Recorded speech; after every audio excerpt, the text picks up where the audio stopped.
Est-il un artiste engagé ou un activiste politique? On espère avoir la réponse à cette question au sortir des 90 minutes de cette émission. Toujours est-il que des combats, l'invité de ce soir en a mené, légitime pour certains, moins légitime pour d'autres. C'est à vous de vous faire votre opinion. Le dernier en date s'étant déroulé à l'intérieur de l'Institut supérieur de Nouvelle, ici même à Douala. Il est adulé par ses fans vers la fin des années 80. Il est presque honni au milieu des années 90. Et aujourd'hui, sa cote au sein de l'opinion est à 50-50. La plus grosse interrogation à son sujet étant de savoir à quel camp appartiennent-ils réellement, si tant est-il qu'il y ait de camp, et à quoi joue-t-il vraiment. Il a accepté ce soir de descendre dans l'arène et on espère que ce sera sans fioriture et sans langue de bois. On espère surtout que les deux confrères qui me font l'amitié de m'accompagner sur ce plateau ce soir en tireront le maximum et qu'au sortir de cette émission, toutes les interrogations que vous avez à son sujet trouveront quelques éléments de réponse. Bonsoir à vous, merci d'être sur Canal 2 International et bienvenue à cette nouvelle édition de l'arène.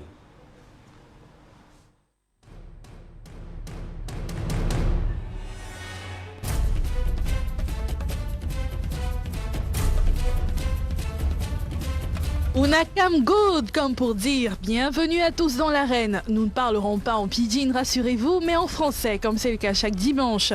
Même si l'un de nos gladiateurs n'est autre que ce mordu du pidgin.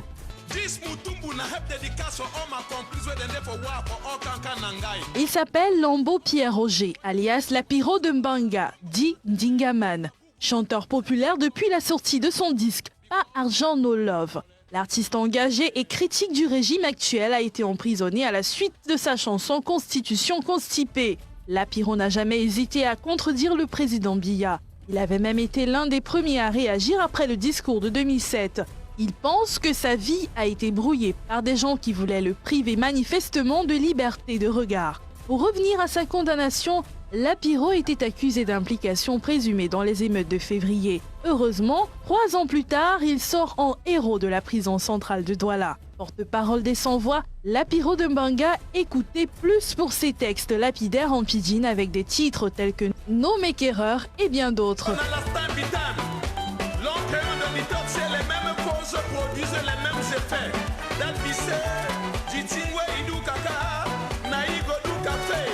Il est né en Mbanga en 1957 et depuis qu'il est entré dans la chanson, il n'a cessé d'effectuer des tournées en Europe et même en Afrique. Et ce soir, il descend dans l'arène et face à lui, Hervé Endon, né le 8 novembre 1975 après son baccalauréat obtenu en 1997. Il entre à la faculté des sciences juridiques et politiques à l'université de Douala. Il s'intéresse très vite au journalisme et est parmi les membres fondateurs du club communication et presse. Après sa maîtrise en droit privé, il fait un stage à la Nouvelle Expression, tri hebdomadaire à l'époque. 2 ans après, il est recruté comme journaliste. Il obtient son DEA en droit privé, orienté vers le droit international du travail et fait plusieurs stages dans le champ du journalisme et de la communication à Douala, Yaoundé et Boya. Actuellement, il prépare un PhD en droit privé orienté vers les normes internationales du travail sous la direction de Henri Désiré Modikoko. Il est marié et père d'une fille.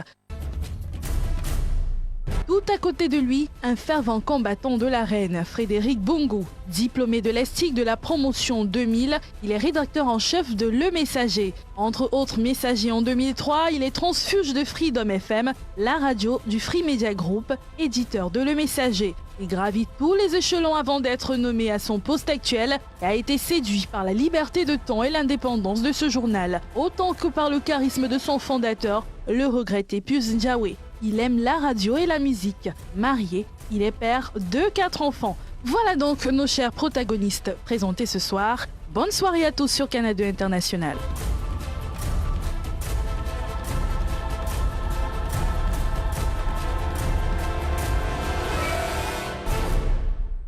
Merci à Cathy Toulou qui, pour des raisons professionnelles, elle se trouve en ce moment-ci du côté de Cotonou au Bénin. Et une fois n'est pas coutume, on va peut-être profiter pour dire également un bonsoir à notre club des supporters, le club des supporters de l'émission L'Arène, qui se trouve du côté de Manchester, c'est en Angleterre. Sur ce, on accueille notre invité. Bonsoir, Lapiro de Mbanga.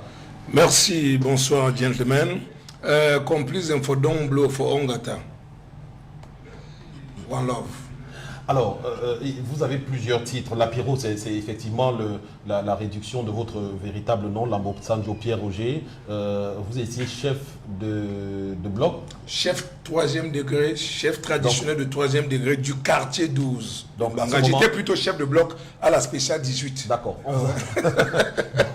On vous appelait aussi Majesté. Comment souhaitez-vous qu'on vous appelle ce soir? Ngataman. Ngataman, d'accord, bien. Bonsoir, merci d'être venu sur ce plateau, merci d'avoir accepté notre invitation. C'est moi. Je voudrais juste vous poser la traditionnelle question que nous posons à tous ceux qui viennent sur ce plateau. Est-ce que vous avez des sujets que vous n'aimeriez pas que nous abordions ce soir? Est-ce que Ngataman a des choses à cacher? J'ai jamais eu des choses à cacher. Je ne cache jamais rien. Justement, c'est les autres qui ont du mal à écouter ce que j'ai dit.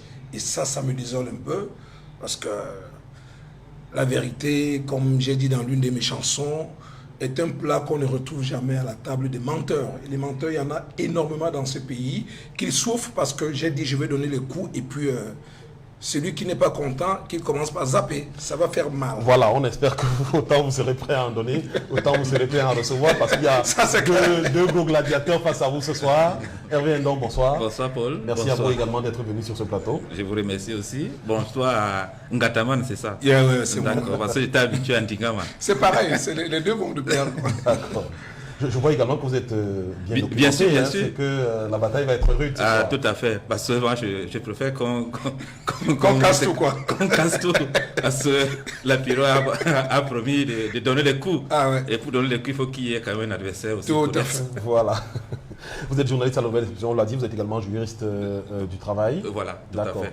Ça veut dire que si d'aventure je me faisais virer, ce qui je touche du bois n'arrivera pas bien très longtemps. Non, ça ne va pas arriver aussi. Jusqu'ici, tout se passe bien. Frédéric Mungu, bonsoir. Bonsoir Paul. Vous allez bien? Ça va. Devrais-je encore vous présenter à nos téléspectateurs qui vous connaissent déjà, je suppose? Si vous le dites. Rédacteur en chef du journal Le Messager. Oui, tout à fait. Diplômé de l'ESTIC. Et plusieurs autres diplômes encore que je ne vais pas citer pour ne pas avoir de complexe. Voilà, mesdames, messieurs, le décor est planté, les civilités ont été faites. On va tout de suite rentrer dans la bataille de ce soir et je vous assure, ça risque d'être très chaud. Accrochez-vous très bien, on se retrouve dans quelques secondes.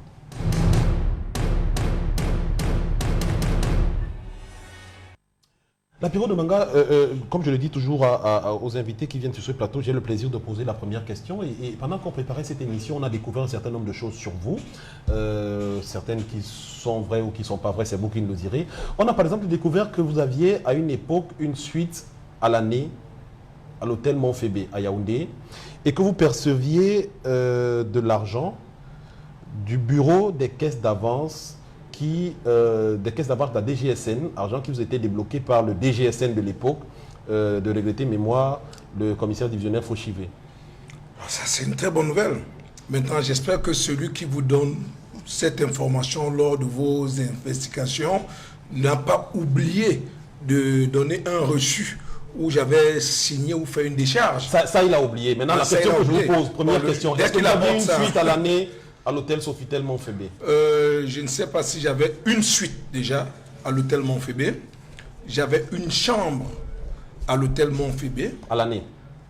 J'ai mis 1 an et demi à l'hôtel Montfébé parce que j'étais en exil. J'étais en exil. Expliquez-nous ça, comment vous êtes en exil dans votre propre pays? Ben justement, c'est ça le problème. C'est de la même manière, 20 ans après, je suis plutôt en prison dans mon propre pays. Pour les mêmes raisons, pour les mêmes motifs. Mais ceci dit, j'aurais bien voulu... L'émission en direct, et j'aimerais que les gens réagissent immédiatement. Le Sawa Hotel, à l'époque, s'appelle Sawa Hotel. Ils peuvent appeler là tout de suite. J'ai fait 2 ans dans cet hôtel. Ça s'appelait Sawa Hotel, j'ai fait 2 ans. Alors, quelques temps après, j'ai pas fini. Quelques temps après, je vais... Au Montfébé. Non. Résidence hôtelière La Falaise, ici, à Aqua, où je mets 1 an et demi. Et quelques mois après, je vais à Aqua Palace. Donc, c'est pour vous dire que les hôtels, j'en connais. Oui, expliquez-nous pourquoi vous étiez en exil au Montfébé. Ben, les gens ont mis ma tête à prix, ils voulaient absolument me tuer. On a incendié ma boîte de nuit, on a incendié un véhicule que je venais d'acheter et on voulait absolument me tuer. Je ne voulais pas mourir, ça c'est clair, personne ne veut mourir. Alors je suis allé en exil, puisque à Douala, il faisait beaucoup plus chaud. Et pourquoi qui vous logeait au Mont-Fébé? C'était à vos propres frères? Comme je dis, le téléphone est là, ils vont appeler. J'ai encore une ardoise de 7 millions de francs au jour où nous parlons d'impayés à l'hôtel Mont-Fébé. Oui, la vidéo, vous parlez des gens. Il s'agit de qui? Vous ne faites pas quand même la langue de Il bois. s'agit de Cap Liberté. Oui. Il s'agit de Ndjekam Tchabeni et tous les autres qui se prenaient pour les Rambo de l'époque. Pour ne rien vous cacher, parce que j'ai dit la langue de bois, je ne la fais pas. Oui. Les cartons rouges, par exemple, où certaines personnes s'amusent souvent à dire que l'apéro était impliqué, étaient faits et imprimés chez celui qui est député aujourd'hui, en la personne de M. Nietzsche. C'est lui qui imprimait les cartons rouges à l'époque. Mais lui, les députés, l'apéro est quoi? Rien. Donc, Oui, mais mais la bureau, est-ce que c'est pas parce que les noms que vous citez là semblent être des gens avec qui vous étiez très proches, vous étiez très liés à l'époque? Immédiatement, je vous arrête parce que je n'étais pas très proche de ces gens-là. Bon, est-ce que ce n'est pas parce qu'ils se sentaient un tout petit peu trahis par le fait que... Alors, comment est-ce que les gens avec lesquels je ne me sentais pas proche ou je n'étais pas proche peuvent se sentir trahis à partir du moment où on n'avait rien en commun? Puisque vous meniez le même combat. Nous ne menions pas le même combat. La preuve, on a vu ça, qu'on ne menait pas le même combat. Je vais vous dire, quand on crée le comité de libération de Célestin Monga, par exemple, un parti de la place, pour le nommer, l'UNDP, donne 2 millions de francs pour aider le comité de libération de Célestin Monga. Et moi, qui étais trésorier dans le comité, je vais au Burkina Faso, où j'avais été invité par M. Guérandi Mbara, et le président Blaise Compaoré, et derrière ils attrapent Coco qui était l'adjointe au trésor que j'étais, et ils arrachent les 2 millions. C'est ces 2 millions qu'ils prennent pour aller faire un comité, ils vont faire Cap Liberté. Donc je n'étais pas... Ngataman, est-ce que vous avez perçu les 22 millions là? Je n'ai jamais vu 1 million. Mais vous étiez, pourtant vous avez déclaré que vous étiez dans l'attente. Qu'est-ce qui s'est passé? Non, je continue à dire, parce que si on a dit peut-être qu'on devait me donner 22 millions, malheureusement, jusqu'aujourd'hui, je n'ai jamais vu. Alors qu'on ne dise pas que j'ai eu 22 millions, que j'ai jamais eu. Alors moi, je reviens sur cette affaire des caisses d'avance de la DGSN. Quels étaient vos rapports à l'époque avec le commissaire Fauchivé? Les rapports que j'avais avec le commissaire Fauchivé partent du fait que à l'époque, nous avons, contrairement au Cap Liberté, on a créé l'OCDH, l'Organisation camerounaise des droits de l'homme, où c'est Charles Tchungang qui était le président, Ngale Miano était vice-président, Pius Ndiawe était vice-président, Lapiro de Mbanga était vice-président. Donc on avait une organisation des droits de l'homme qui s'appelait OCDH. Et cette organisation-là était censée combattre Cap Liberté, avec laquelle vous aviez dit à partir à l'époque. Non, on n'avait pas à combattre Cap Liberté pour la bonne et simple raison que d'un côté, il y avait des juristes, notamment Maître Charles Tchungang et Maître Ngale Miano, qui sont bien placés, maîtrisant le droit pour défendre les droits de l'homme, contrairement à Cap Liberté où il n'y avait aucun juriste. Mais quels droits de l'homme vous défendiez à l'époque? Parce que justement, là, moi, je vous pose la question, je vous précise ma question. Je vous pose la question parce qu'il nous revient donc que cette somme que vous perceviez des caisses d'avance de la DGSN, c'est parce que vous étiez l'indic du commissaire Fauchivé et que vous lui donniez des renseignements, notamment sur tous les ajustements de Cap Liberté à l'époque. Ah, ça c'est une bonne chose. Mais maintenant, est-ce que je devrais dire ici que c'est plutôt Ndjekam Tchabeni qui était tous les jours... Non, moi je vous pose la question à vous. Si vous n'aviez pas ce genre de rapport, non, vraiment pas ce genre de rapport, loin s'en faut. Honnêtement, ça je le jure sur la tête de tous mes enfants, loin s'en faut. D'ailleurs, je suis très fier pour avoir ce genre de relation. Mais ceci dit, Monsieur Paul Maël, j'ai perdu une boîte de nuit en Banga qu'on appelait le Matango Club, qui m'a valu environ 150 millions de francs CFA. J'ai perdu un véhicule qui avait été incendié en face de l'immeuble, c'est Beneficial, qui était l'ancien Citabac. Mais si j'avais autant de rapports avec le système, on m'aurait dédommagé. Jusqu'aujourd'hui, je n'ai jamais été dédommagé de ce que j'ai perdu. C'était des rapports officieux, c'est pas les rapports officiels quand même. Alors dans les rapports officieux, je devais aussi être dédommagé officieusement. Est-ce que vous pouvez le faire, mais on ne le sait pas, puisque c'est des rapports qui sont vraiment dans l'ombre de la Piro. D'accord, ça peut se faire dans l'ombre. Il n'y a que vous et Dieu. Il n'y a que moi et Dieu. Et j'ai dit, entre Dieu et moi, il y a les hommes. Et j'ai beaucoup de respect pour les hommes. Et je ne mentirai point, parce que mon combat ne mérite pas d'être un combat où on ment pour en fait avoir les prébendes. Maintenant, depuis que je fais ce qu'on pense dire que je fais là, ça m'a déjà donné quoi? un immeuble, une société, une entreprise. Alors, je suis quoi, un gagne petit, je le fais pour mourir de famine? Je ne crois pas que ce soit possible. On a vu des gens qui ont fait ce genre de truc être des grands directeurs, opérateurs économiques au Cameroun aujourd'hui. Ne me demandez pas de les citer parce que je sais que vous aussi, vous les connaissez. Nous les connaissons tous. La Piro, on est peut-être rentré de plein pied là. Moi, je voulais quand même vous ramener à l'actualité récente vous concernant. Vous avez fait 3 ans de prison, vous en êtes sorti. Donc maintenant, vous respirez de l'air frais. Que retenez-vous? Quels sont les enseignements que vous retenez de votre passage à Nouvelle? La prison, j'ai fait 3 ans de prison au Cameroun, dans 3 prisons infestes et pourries différentes, notamment celle de Mbanga, celle de Nkonsamba. On me ramène en Mbanga, on me ramène en Nkonsamba, et enfin je viens à Douala. Alors, qu'est-ce que j'ai appris? J'ai appris, en grosso modo, que la justice camerounaise, 1, est pourrie, de 2, le Cameroun n'est pas indépendant. Parce qu'un pays indépendant, c'est celui-là même qui a une indépendance des pouvoirs distincts, notamment le pouvoir exécutif, le pouvoir législatif et le pouvoir judiciaire. Mais voyez-vous, nous sommes dans un pays où le chef du pouvoir exécutif se permet de commissionner le chef du pouvoir législatif dans ses courses, pour ne pas dire privées. Non, revenons à la question. Quelle est la leçon que vous avez retenue de votre... Mais que le Cameroun, la justice au Cameroun est pourrie et le système, donc parlant de ses pouvoirs, utilise le judiciaire pour mater des gens. Et je suis donc une victime de ce genre de choses. Repartons donc sur l'historique de votre arrestation. On vous arrête parce qu'on vous accuse d'être l'instigateur des émeutes de février 2008 dans votre localité, notamment d'avoir causé, d'avoir commandité les dégâts dans la société des plantations de Mbanga. Ouais. Voilà la raison pour laquelle on vous arrête, parce que vous auriez d'une manière ou d'une autre été de connivence avec des agresseurs. Alors, ça c'est une bonne chose. Ça c'est un document parce que je vous dis, je parle de justice. Si on peut cadrer ça, c'est un procès verbal d'audition d'un témoin. Grosso modo, vous voyez le cachet, il dit ici, en ce qui me concerne, je n'ai pas vu la Piro en train de galvaniser les casseurs ce jour-là. Ça a été dit chez le juge d'instruction. Oui, mais ça peut être votre frère qui est présent. Forcément. Alors, maintenant, je vais vous montrer celui qui n'est pas mon frère.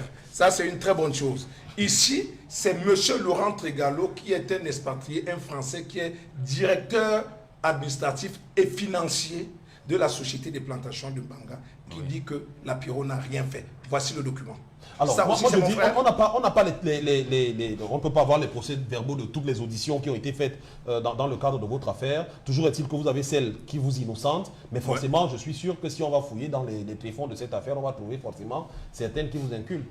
En fouillant donc dans cette histoire pour trouver certains qui m'inculpent, le magistrat n'aurait pas pris sur lui le soin de soustraire ces procès-verbaux que je vous montre aujourd'hui, parce que M. Maël, malheureusement, ces procès-verbaux n'ont jamais été présentés devant la justice. Le procureur de la République de Nkonsamba, Bifuna Ndongo, a pris sur lui le soin de soustraire ces procès-verbaux. Alors moi je voudrais demander, voilà. je suis très mal placé sur la démographie de Mbanga, je ne sais pas combien de personnes il y a là-bas. Pourquoi est-ce que dès que les émeutes éclatent, c'est sur vous que ça s'abat et c'est vous qu'on vient arrêter? Je ne comprends pas. Mais pourquoi est-ce qu'on n'a pas trouvé celui qui a instigé les émeutes à la porte de la présidence de la République à Yaoundé, à Étoudi? Non, vous ne on est en Mbanga, la Piro, il ne faut pas nous ramener à Yaoundé. Restons à Yaoundé. Quand nous serons avec les gens de Yaoundé, nous leur poserons la question. La question c'est comment vous expliquez-vous l'acharnement? Puisque vous semblez croire que c'est un acharnement. Voilà la bonne question. Pourquoi est-ce que qu'est-ce qui, selon vous, explique que le... Mais selon moi, c'est qu'explique. Ouais. On est en train de voir ça aujourd'hui. J'ai pris sur moi, j'ai décidé, parce que je chante toujours comme ça depuis l'aube des temps, j'ai écrit Constitution constipée. Pendant qu'au niveau du pouvoir, M. Biya mettait en branle sa machine pour se représenter dans une élection dont il n'avait plus qualité, encore moins, où le cadre juridique ne permettait pas. Ça, c'est à voir. Oui. Ça, c'est à voir, oui. Mais j'ai donc chanté Constitution constipée Et on a estimé que, puisqu'il s'agit d'une constipation, il faudrait que je commence par être constipé. Alors, mais là non, aussi, non, mais là là, aussi, la vous Piro, n'êtes pas, c'est qui vous n'êtes écrit pas là-bas, le la seul Piro? chanteur. Alors, Vous n'êtes c'est pas le que- seul chanteur à avoir fait allusion à la Constitution. Je me souviens que dans son dernier album, Longuet Longuet, par exemple, parle également de Constitution. Vous Et essayez Joe de la la modifier. conscience En aussi. quelle La année? conscience aussi. Longuet, en quelle année? Dans les mêmes, dans la même période, systématiquement. Ça, je ne crois pas. Ah si, Ça, il y a une chanson, il y a une chanson reggae de Longuet Longuet Longuet où Longuet, il dit essayez de toucher à la Constitution et vous verrez. Après ou avant la Piro? J'en sais rien. Toujours Bon. est-il que... Et au moment où il y a la casse, ce que je au veux moment dire- où il y a les émeutes au Cameroun, j'ai comme l'impression que M. Longuet était déjà en prison pour une affaire de mœurs. Alors, moi, je vous... Écoutez, la Non, mais Vous la aviez Piro, le la sorti question de c'est, là est-ce pour que... l'enfermer au Cameroun?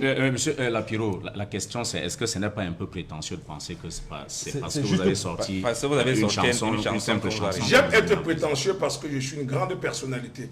Mais maintenant, comment est-ce que ça peut être prétentieux lorsque M.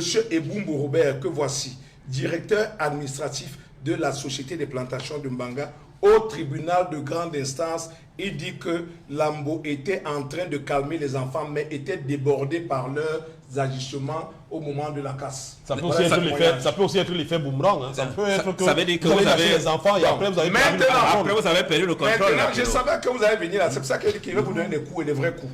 Voici donc... non, je voulais vous inciter. Voici donc une ordonnance du tribunal de grande instance de Consamba.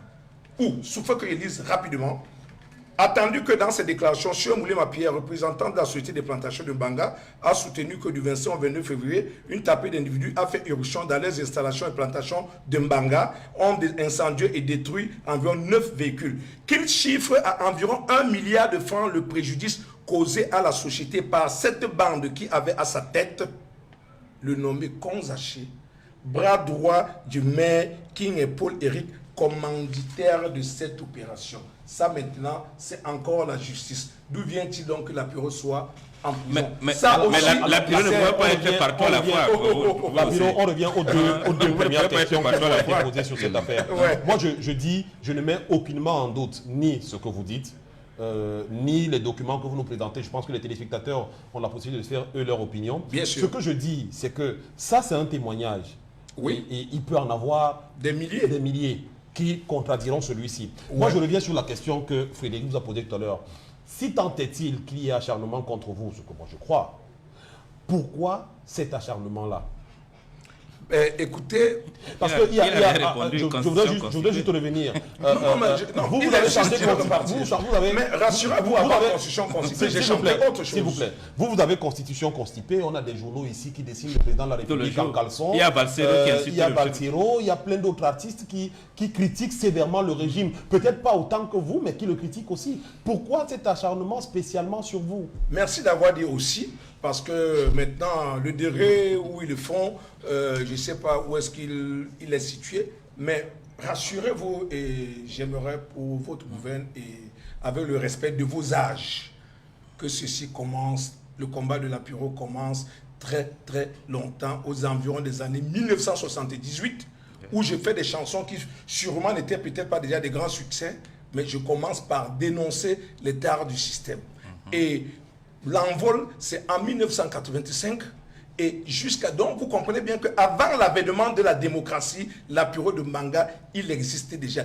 Et puis, s'il vous plaît, quand Ebale Angounou écrit dans son livre, où il dit Paul Biya ou le cauchemar de ma vie, il décrit comment il était demandé de tuer la Piro en l'évitant dans un concert pour l'empoisonner. Il n'y avait pas tout ce que vous avez cité. Donc la Piro est dans le collimateur depuis et l'occasion était attendue. La preuve, on n'arrête pas la Piro lors des émeutes. On prend la Piro 1 mois et demi après les émeutes, sachant que tous ceux qu'on a attrapés avaient même déjà été jugés et condamnés. Voilà le bulletin de levée de cour de quelqu'un qui n'a fait que 2 mois de prison lors des émeutes et qui a été libéré sans avoir à payer 5 francs de dommages et intérêts. Mais à la Piro, lui seul, on demande de payer 280 millions. Vous comprenez bien qu'il y avait une raison à cela. Mais la raison, je vous l'ai dit tout de suite, le BIR est arrivé chez moi dans la nuit du 2 mars pour m'abattre. Ils n'ont pas pu.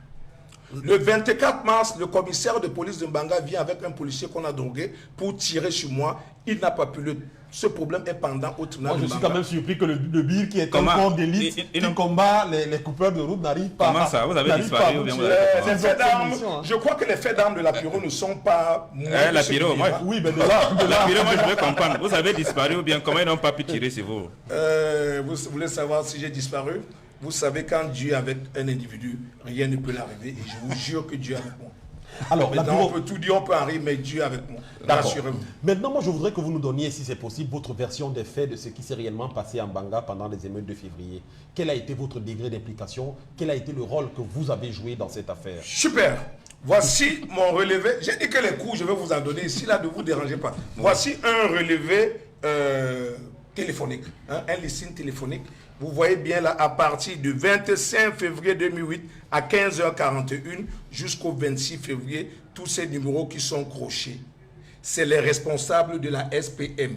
Et où, je reviens là, monsieur Ebumbu, il dit ici, au commissariat, j'ai reçu un coup de fil de monsieur Moulé Maïmakembe qui demandait de faire appel à monsieur Lambo pour empêcher les enfants de continuer à casser les biens de la société SPM. Voilà ça. Donc j'ai été appelé comme un sapeur-pompier pour aller aider. Et pour tout vous dire, la SPM loue 120 hectares de terre pour les plantations à la succession Sandro Roger Blanchard, dont je suis le seul fils qui réside encore en Mbanga. Alors dites-moi, monsieur Maël, qu'il y a incendie chez vous, dans vos terres, et que votre locataire vous appelle, vous dites non, je n'y vais pas. Mais je vous dis, c'est la question, maintenant, vous me donnez bien... Pourquoi on vous appelle, vous, pour calmer les enfants qui sont en train de cacher, si tant est-il que vous ne soyez pas de connivence avec eux? Pourquoi ces enfants vous écouteraient, vous? Pourquoi est-ce que les enfants m'écoutaient dans toutes les prisons où je suis allé? Pourquoi les enfants m'écoutent dans tous les villages du Cameroun? Monsieur Maël, allons dans votre village, les enfants vont m'écouter. Mieux que vous. Ça, c'est un défi. Il y a quand même les autorités dans cette ville, la Piro. Laquelle? En Banga, il y a les autorités. Pourquoi seulement la Oui, Piro? je ne comprends Pourquoi pas. seulement la Si- Piro si les gens sont en train de casser, on appelle la police et la gendarmerie. Pourquoi c'est Est-ce qu'on que a quand même vous les forces de savez, l'ordre, non? est-ce que vous savez les relations qu'ont les autorités avec le peuple? Même ici à Douala, quelle est l'autorité qui a pu faire quoi que ce soit? Il y a une autorité, mais Mbanga n'a qu'un sous-préfet. À Douala, il y a un gouverneur. Lui, il Pourquoi a vous fait négligez quoi? un sous-préfet? Et un Mais sous-préfet. par rapport à un gouverneur à Douala, c'est pour dire que si le sous-préfet, le gouverneur à Douala n'a pu rien faire, il fallait pas attendre mieux du Ça, c'est sous-préfet. moins Donc, sûr. vous valez Ça, plus c'est qu'un moins sûr. sous-préfet. Restons dans Mbanga. Pourquoi est-ce qu'on vous appelle, vous, lorsqu'il y a des casques et on vous demande de calmer les enfants? Et il me semble effectivement qu'il y a eu une affaire d'argent qui a tourné autour de cette affaire de calmer les enfants. Je suis le chouchou du peuple. Et- Je suis le chouchou de Mbanga. Une fois de plus, moi je reviens dans les documents. La SPM n'a pas proposé de l'argent à M. Lambo. J'ai les documents. Alors, Vous la êtes Piro, sûr que vous C'est êtes pas en sortie, un la document Piro. qui peut. La Piro, Vous êtes sûr que vous êtes en sortie? la Piro. Et alors, quand on vous a sollicité, pourquoi vous n'avez pas saisi les autorités avant de descendre? Pourquoi vous n'avez pas appelé le sous-préfet, par exemple, avant d'aller calmer ces enfants? Je n'ai pas besoin d'appeler le sous-préfet. Je l'appelle pourquoi? Mbanga, c'est chez moi, c'est pas chez lui. Ça, c'est Voilà. un passant. Ça, c'est un passant. S'il voit que ça chauffe, il va fouiller, il va aller se cacher. Mais la personne qui doit défendre Mbanga, cher ami, je m'appelle la Piro de Mbanga. Oui. Avant toute chose. Et quand vous-même vous passez par là, vous oubliez que vous êtes en train de passer dans une ville ou dans une agglomération. La seule personne, je dis bien l'unique, qui revient dans votre cerveau comme la tour Eiffel à Paris, c'est moi. C'est la Piro de Manga. Alors, la Piro, moi, je voudrais quand même revenir sur le deuxième volet de cette affaire-là. Vous avez quand même une condamnation qui est au-dessus de vous, comme, qui plane comme... Tout à fait. Tout à L'épée fait. de Damoclès. Et comment vous allez faire pour payer les 280 millions? Parce que si vous ne les payez pas, il y a une contrainte de corps de 5 ans De 5 ans ferme. d'emprisonnement. Mais alors, moi, je ne les paye pas.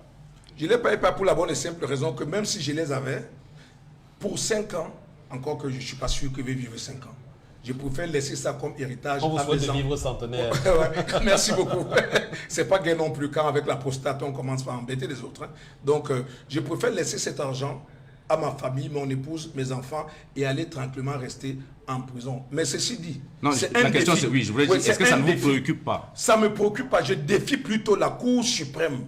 Si les magistrats de la Cour suprême ont les couilles, s'ils ont le courage, qu'ils sortent. On est à la télé. Et oui, c'est l'apéro qui parle. Évitez À la les- télé, c'est l'apéro qui évitez parle. les gros mots, s'il Ouais, vous ouais, plaît. c'est l'apéro qui parle. Hein. Alors, s'ils ont le courage, qu'ils sortent ce dossier demain, et je vais montrer par A plus B que c'est leur mafia qui m'a mis en prison. De la même manière dont ils sont en train d'écraser aujourd'hui Yves-Michel Fosso ou Paul-Éric Kinguet ou encore Maître Abessolo. C'est vous-même qui avez dit sur ce plateau que c'est Paul-Éric King qui était le commanditaire des émeutes à Mbanga, hein, c'est vous qui l'avez dit. Hein.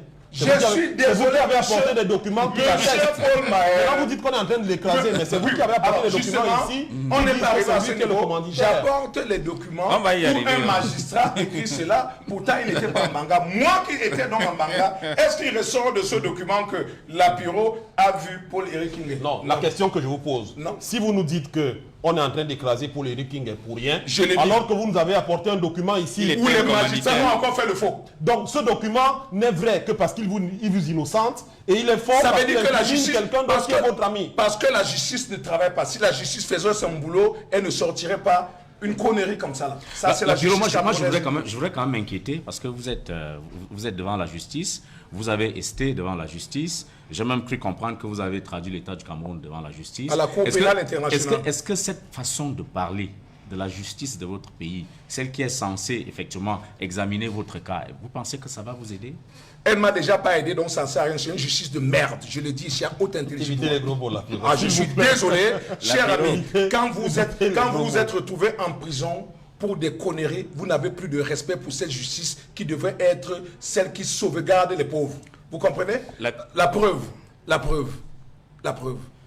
Je dis, je suis obligé parce que le fait que je sois sorti de prison ne veut pas dire que les problèmes sont finis. Et aujourd'hui, j'ai donc choisi d'adhérer au comité de soutien de Yves-Michel Fosso.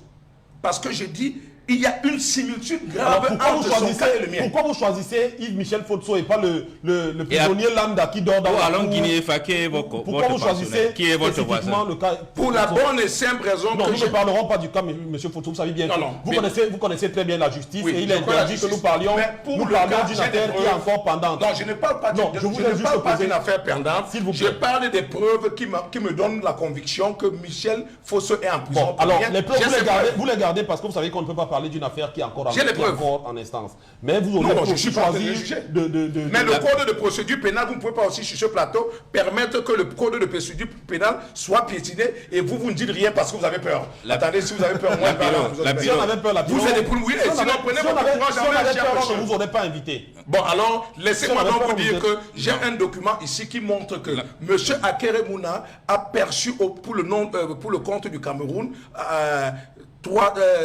un avion Boeing 767-200 et 800 millions en compensation des 32 millions de dollars pour lesquels M. Imouche Fosso est en prison. Non, la question que je vous ai posée, pourquoi c'est ce cas que vous avez choisi de défendre? Il y a plein de prisonniers au Cameroun qui ont besoin d'être défendus. Il y en a qui dorment dans la cour, vous me l'avez dit vous-même, qui dorment dans la cour de la prison centrale de Newberg. Pourquoi vous n'allez pas les défendre eux? Je vais donc vous dire Pourquoi vous maintenant. choisissez un homme qui est riche et Tout à célèbre fait. et vous choisissez Tout de à le fait. Qui est défendre? sur Pour du RDPC? Oui, il est du RDPC. Mon épouse aussi est du RDPC. Ça, j'aime toujours le dire aux gens. Je le choisis pour la bonne et simple raison que ce monsieur a décidé de communiquer. Avant qu'il aille en prison, il a pris votre chaîne et des chaînes concurrentes où il s'est expliqué ce qu'un autre n'a pas fait. Je dis pour quelqu'un qui est coupable, c'est quand même trop osé. Il a pu le faire. Alors, La raison là n'est pas suffisante. c'est pas suffisant, laissez-moi donc compléter. J'ai dit qu'à partir du moment où le code de procédure pénale est piétiné, parce que M. Yves-Michel Fosso habite à Douala, il a été arrêté à Douala, il fait quoi en Consamba? Moi, je suis venu ici pour vous expliquer que la justice camerounaise marche mal. Quand nous inviterons M. Fosso, Un il aura exemple, l'occasion de se la défendre. justice camerounaise marche mal. Vous êtes d'accord? Vous n'êtes pas d'accord parce qu'elle ne vous a pas encore touché. Et ça risque de ne pas tarder. Mais je vous le souhaite. Lapiro, moi je vais vous poser une question simple. Vous avez là de dévier un peu. Est-ce que vous avez la possibilité de payer les 280 millions là? Mais j'ai déjà répondu que même si je les avais, je ne paye pas. Donc vous n'avez pas la Pourquoi vous êtes en possibilité. retard? Donc ça veut dire que vous n'avez pas la possibilité de payer. Je n'ai pas la possibilité et si je l'avais, je ne payerais pas. Vous prétendez que le monsieur, je vous cite, le monsieur qui me demande de les payer, sait-il combien il doit au Cameroun? Mais Donc, bien voilà. sûr. Donc vous ne payez pas, vous faites allusion au chef de l'État. Mais j'ai fait allusion au chef d'État, je ne suis pas le CCFD qui a dit qu'il... C'est pas moi qui ai porté plainte contre lui en France et tout. Hein. C'est toujours pour les médias qui avaient informé les gens qu'il a les biens mal acquis. Est-ce que moi j'ai dit ça? Alors, il a les biens mal acquis, j'ai lu. Maintenant je me dis que jusqu'à ce qu'il prouve le contraire, a-t-il déjà prouvé le contraire qu'il ne les a pas? Moi, je reviens sur vous, Lapiro de Manga. Il faut vous préciser que l'émission, c'est sur vous et que elle tourne autour de vous. Quand nous inviterons le chef de l'État et qu'il viendra sur ce plateau, nous lui poserons Il toutes ne les viendra questions. pas. Mais toujours est-il que bon, Il ne viendra pas. On ne sait jamais. Certains disaient que vous ne viendriez pas non plus, vous êtes venus. Donc, Alors, je voudrais viens qu'on toujours revienne- partout. je voudrais qu'on revienne à la genèse de votre histoire. soir. Vous nous avez parlé de vos accointances à une certaine époque avec Nietzsche, qui est aujourd'hui député et autres. Et on se rend compte qu'effectivement, vos accointances avec le SDF ne datent pas d'hier. Mes acquaintances avec le SDF ne datent pas d'hier. Je connais où j'ai été approché par M. Nanga Kompany, paix à son âme, en 1989. À l'époque, comme je dis, j'habitais au Sawa Novotel. Et on s'est rencontrés là. Et il m'a proposé d'être vice-président au SDF à l'époque où il allait en Angleterre, à Londres, rencontrer Ndetouma paix à son âme, je pense qu'il est mort, avec Jean-Michel Tekam, ils se sont tous retrouvés là-bas où il fallait créer le Front social-démocrate. En fait, c'était une espèce d'assemblage des démocrates qui voulaient combattre le système. Et j'ai été approché, mais je suis né en Banga, jusqu'en 89, moi je ne savais pas ce qu'on appelait les partis politiques. Moi je suis né dans le jeu de Maquisard. Et dès que j'ai compris ça, il dit que ça, donc les gens veulent encore faire le maquis, veulent m'appeler le maquis. J'ai fouillé, je ne suis jamais allé là. Mais seulement quand le SDF naît par le biais d'un hold-up que Foundi a fait là-bas, c'est moi qui dépense de mon argent et j'invite à Mbanga, Foundi, avec Bernard Mouna et tout. C'était le 15 juin 1991 et c'est moi qui investis de mon argent pour installer ce parti dans la ville de Mbanga parce que je me suis dit, tiens, pendant longtemps j'ai fait le combat tout seul. Pour une fois qu'il y a des gens qui peuvent être avec moi, je pense que je vais marcher avec eux. Pourtant, mais je change immédiatement d'avis quand on va à Bamenda pour la toute première réunion de coordination des partis politiques où j'étais avec Zébazé, Célestin Monga et Pius Ndiawe. Et les gars, ils ont mis 5 heures pour pouvoir permettre aux fractions du SDF d'entrer dans la salle.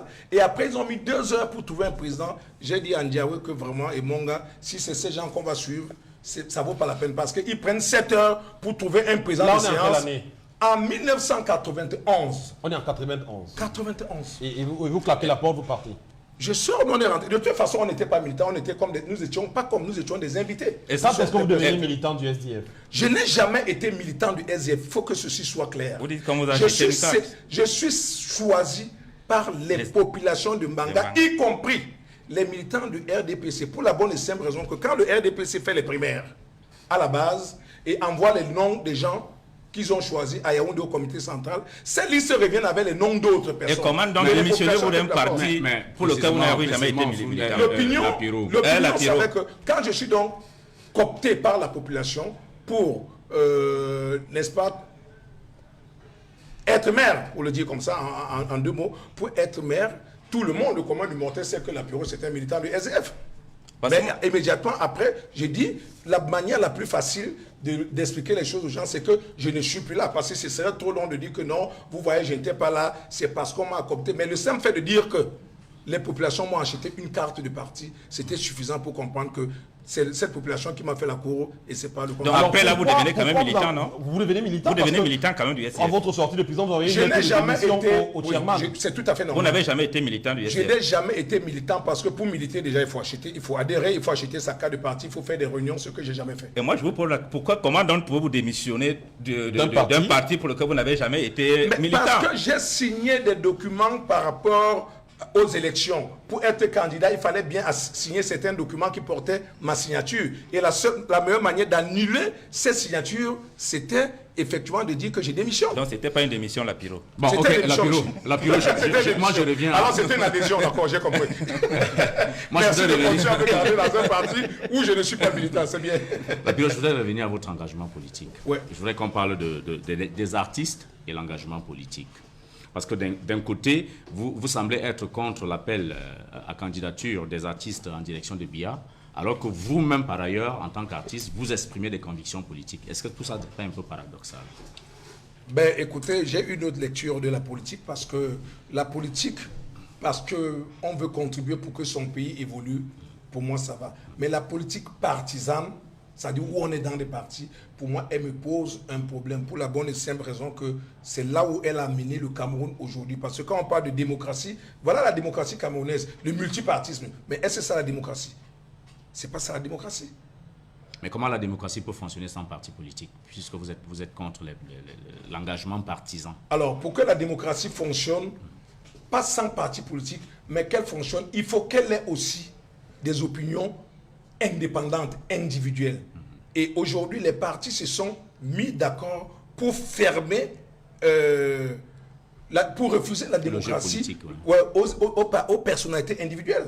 C'est ça le problème. Alors, au fait, qu'est-ce que vous avez contre qu'est-ce que vous avez contre l'appel de vos collègues artistes? Non, mes collègues artistes, moi je ne sais pas si mes collègues artistes... Parce que ça se passe partout. Ça se passe, on a vu Obama être soutenu par les Spike Lee. Les militants du RDPC qui souvent chantent sont allés en Vombeka. Tous ces gens qui étaient là en Vombeka, leur dernier concert remonte à quand? Moi, je viens de faire un concert à Paris, j'en ai fait un autre à Bruxelles, j'en ai fait un autre à Lausanne, j'en ai fait je ne sais plus où. Mais eux, là, leur dernier concert... Non, la Piro, moi je voudrais qu'on s'accorde.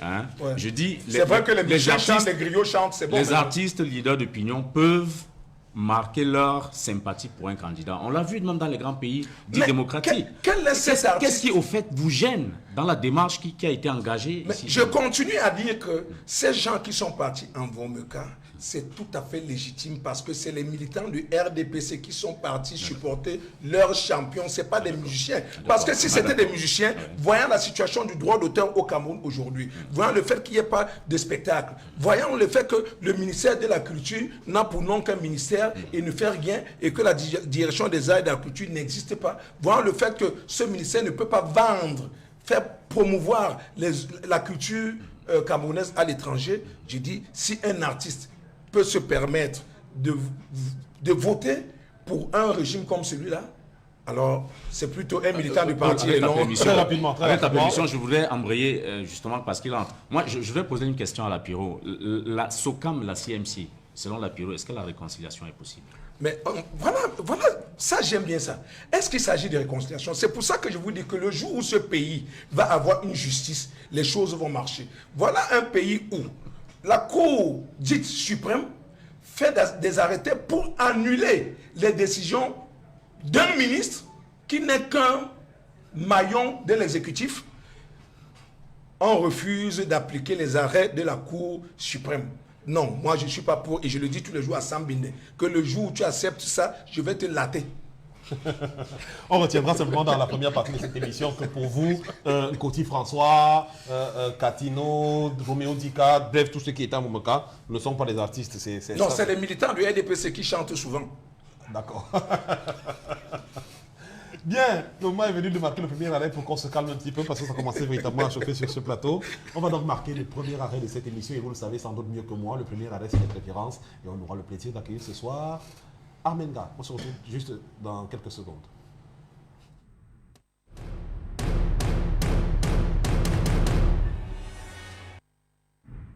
Armel, bonsoir. Bonsoir. Je dois dire que le mélange que vous avez fait de noir, d'orange et de je ne sais plus trop quoi, vous s'y est ravi. Vous allez bien? Je vais bien, merci. Vous avez passé une bonne semaine? Une très bonne semaine. D'accord. Vous n'êtes pas très fatigué? Non, pas du tout. D'accord. Je vous laisse accompagner la Piro de Manga. Bonsoir, monsieur Lamopierre Roger. Bonsoir, cet orange, c'est pour moi. Oui, c'est pour vous. Merci. Et bienvenue dans la rubrique Mes préférences. Merci, merci. Alors, vous êtes né le 3 novembre 1957 en Banga. 54 ans aujourd'hui. 54 ans dans 1 mois et quelques jours. Aujourd'hui, pourquoi 1 mois? Oui, comme vous voulez. On compte l'année, pas les jours. Bien, vous êtes originaire de l'Ouest Cameroun. Bametia, dans le village Bangwa. Et à bord de votre mère. Alors, on vous connaît plus sous le pseudonyme de Lapiro de Mbanga, mais on aimerait savoir que veut dire Ndingaman. La guitare. La guitare. C'est tout ce que je faisais comme sport. Au moment de faire le sport, j'étais à la guitare. Au moment de draguer les filles, j'étais à la guitare. Au moment de faire jouer au billes, j'étais à la guitare. Ah, au moment de draguer les filles, donc ça veut dire qu'à ce jour, vous avez beaucoup de succès auprès des femmes? Oh, il faut les demander, si vous les voyez, moi je ne sais pas. Ah, c'est à vous que je pose la question parce que vous êtes un artiste. Vous savez, les filles, elles font semblant, hein, vous mentez même. Vous dites que non, je suis le plus beau, je suis le mignon, je suis le plus frais. Donc il y en a qui vous ont menti. Il faut les demander. Je dis que les femmes, attention, ce qu'elles disent, il faut prendre avec les pincettes. Alors, vous faites la musique depuis 1975, c'est ça? Ouais, 73 quand même. Hein. Mais le disque, c'est un peu plus tard, 78. Alors, combien d'albums avez-vous à ce jour? 33 tours que vous n'avez sûrement pas connus. Et CD aujourd'hui, je crois qu'il y en a 11. 11 ou 12, vraiment on ne les compte pas. C'est comme mes enfants, ne me demandez pas combien ils sont parce que je risque de me tromper. Alors, que vous rappelle le titre Pas Argent, No Love paru en 1985? Pas Argent, No Love. En 85 me rappelle toute ma souffrance parce que j'ai dû galérer. Je suis parti de Douala pour aller au Gabon et j'avais en tout et pour tout 10 000 francs. Je suis arrivé à Campo et j'ai fait le reste du chemin à pied au bord de l'océan Atlantique tout seul, une nuit, 2 journées. Et quand j'arrive à Bata, à la tombée de la nuit, la première personne sur qui je tombe, c'est un policier. À l'époque, ils étaient terriblement pauvres. Hein. Et le policier avait un pantalon ordinaire et ce n'est que son haut qui montrait qu'il était policier. Il me demande passeport. Vous savez, à l'époque, hein, pour avoir un passeport au Cameroun, c'était pas donné, c'est pas comme aujourd'hui. J'ai dit que je n'ai pas. Documento, j'ai pas. Le gars, il m'a mis en cellule. Alors, à part votre activité principale qui est la chanson, la musique, avez-vous une autre activité que vous exercez actuellement? Une fonction. Ouais. Donc, qui me donne de l'argent. Ah, si vous voulez. Non, moi, la fonction, c'est celle qui me donne de l'argent. Bon, si c'est celle qui donne de l'argent, c'est bien que ma musique. Bon, mais maintenant, parallèlement, comme aime bien le dire Paul Mahel, que je suis un activiste, je dis que je suis défenseur des droits de l'homme et j'éprouve beaucoup de plaisir à le faire. Énormément, je crois que c'est ma raison de vivre. Alors, parlons cuisine à présent. Quel est votre plat préféré? Tout ce qu'on ne prépare bien. Mon plat préféré, si on rate, je me gâte. Donc, tout ce qu'on prépare bien. Donc, vous ne pensez pas à la banane malaxée qu'on appelle tapse banana ou le riz sauté? Le riz sauté, qui vous a dit? Vous avez trouvé toute seule? Mais vous avez sûrement appelé ma femme. Hein? Non, mais sauf. Parce que les journalistes, je vous connais. En réalité, tapsi banana avait les mbonga en plus, ou alors les intestins de bœuf là, voilà. Et le riz sauté, mais toujours avec le poisson fumé. Ça, c'est ma mort. Chaque fois que j'ai ça, j'ouvre un Bordeaux. Alors, parlons un peu de votre habillement. On vous voit toujours décontracté, jeans, chemise, tricot, t-shirt. C'est votre habillement préféré ou bien vous avez un autre style vestimentaire? Vous savez, en 1979, par exemple, voire 80, je suis celui qui officialise l'habillement jean dans ce pays. Parce qu'à l'époque, tous ceux qui portaient les jeans étaient considérés d'office comme les bandits, comme les parias. Et je me suis toujours habillé comme ça, barré de verres noirs, au judon, un dur quoi. Et rassurez-vous, j'en ai eu qui coûtait beaucoup plus cher que la veste de Paul Mahel. Quand alors, même c'était le jean. En dernière question, quelle est votre plus grande peur, Lapiro? Ma plus grande peur, c'est que le 9 octobre, là, au soir des élections, qu'on me dise que quelqu'un a gagné. Parce que je souhaiterais que tous les Camerounais en âge de voter, qu'ils aient voté, mais que tout le monde vote bulletin nul, pour sanctionner une fois pour toutes le système. Merci, Lapiro. Merci à vous, Armel. Et je dois dire que vous m'impressionnez. Merci. Vous avez fait d'énormes recherches, vous avez trouvé des éléments qui nous ont échappé pendant la préparation de cette émission. Chapeau bas. On vous retrouvera dimanche prochain. Passez une très bonne semaine. Qu'est-ce que vous souhaitez pour cette semaine? Une volonté de travailler. Volonté de travail, d'accord. Je vous bénis. Bon travail. Merci Paul Mahel. Je rigole. Passez une bonne semaine. On va revenir à nos boutons, la période de manga, et on va revenir avec des questions de nos téléspectateurs. Vous savez qu'ils participent par SMS. Je voudrais juste rappeler à l'endroit de nos téléspectateurs, il y a beaucoup qui se plaignent que leurs messages ne sont pas lus. Mais le principe, on l'avait déjà dit ici, c'est qu'il faudrait que vous signiez vos SMS, ça veut dire que vous disiez comment vous vous appelez et d'où vous envoyez le SMS pour qu'on soit quand même sûr que ce n'est pas nous qui les écrivons. Donc plusieurs sont sanctionnés comme ça. Première question. C'est pas une question, c'est une remarque. Monsieur Biboum dit, Lapiro, à vous voir, on sait que vous étiez un numéro quand vous étiez jeune. Deuxième question, quel lien vous avez avec les rebelles? Je ne sais pas de quel rebelle il parle, c'est monsieur Kamga. De quel rebelle il parle? Il demande quel lien vous avez avec les rebelles. Ah non, moi déjà je suis rebelle, ça suffit. Les gens me voient comme ça, mais je n'ai pas de relation avec des rebelles quelconques. Je suis... Non, pas du tout. Quel sera votre choix en 2011? Quel sera mon choix? Oui, en 2011, je suppose, il parle de l'élection présidentielle, je suppose. Mais je venais de dire que je souhaite que tous les Camerounais votent bulletin nul pour sanctionner une fois cette politique qui ne nous sert pas. Quelles sont vos relations avec le parti en place, le pouvoir en place, et pensez-vous créer un parti politique? Je ne vais jamais créer un parti politique parce que d'autres doivent le faire. Sinon, je laisse ma guitare, je ne sais pas trop à qui. Et quelles sont mes relations avec le pouvoir, le parti en place, c'est ça le pouvoir? De toute façon, aucune relation, que ce soit le pouvoir ou le parti, non. Bon, notre SMS, on a pris le parti de les lire tous pour que les gens ne disent pas après qu'on les a, on les a censurés. La Piro, ne fatiguez pas les gens, vous avez trahi les Camerounais en 90, vous êtes un traître. Ça, il y a un point d'interrogation quand même. Ah, il demande. Il demande si vous êtes un traître. Il y a un point d'interrogation. Ben non, je n'ai pas trahi. La preuve, j'ai payé 3 ans de ma vie toujours pour le bien des populations du Cameroun. Donc je ne peux pas trahir. Je ne le ferai jamais. Alors, 3 questions en une. Elles nous viennent de Côte d'Ivoire. Que doit-on retenir de la Piro? Pourquoi ne restez-vous pas tranquille? Vous êtes cité dans tous les désordres de votre pays. Ben, vous savez, le désordre d'où on me voit peut être justifié du fait qu'aujourd'hui le système lui-même est un désordre. Et ce que moi je fais, c'est de l'ordre que le système n'accepte pas. Donc je crois que les choses sont renversées. Alors, là, nous revenons à nos moutons et moi je voudrais entamer cette deuxième partie d'émission en vous demandant quels sont les rapports que vous avez avec l'argent. Parce qu'il se trouve quand même que dans chaque fois que votre nom est cité, comme dit ce téléspectateur de Côte d'Ivoire, c'est dans des affaires de désordre, mais il y a aussi toujours de l'argent qui tourne autour. On a parlé de combien de millions